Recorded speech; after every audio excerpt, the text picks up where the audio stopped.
Je suis dans la Mishnah 15, premier pérec de Pirkei Avot. Shama Yomer, Aseh Torah Techa Keva. Fais de ta Torah quelque chose de fixe. Et mort meat ve'aseh arbe. Parle peu et agis beaucoup. Ve'ave mekabel kol adam besever panim yafot. Et reçois les gens besever panim yafot avec le sourire. Incroyable. Qui c'est qui dit ça? C'est Shammai. Shammai, il est connu pour la rigueur. C'est un homme de din. Et pourtant, c'est lui qui a écrit dans cette Mishnah qu'il était important de recevoir les gens avec le sourire, avec panim sever yafot.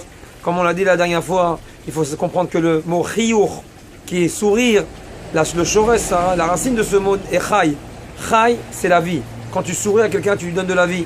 Assez Torah techa keva. Ce qui est important, c'est d'avoir un temps de fixe de Torah. C'est pas quand on a envie, quand on n'est pas fatigué, quand on est fatigué, alors on peut pas. Et puis des fois, il y a des circonstances atténuantes. Il n'y a pas tous les jours.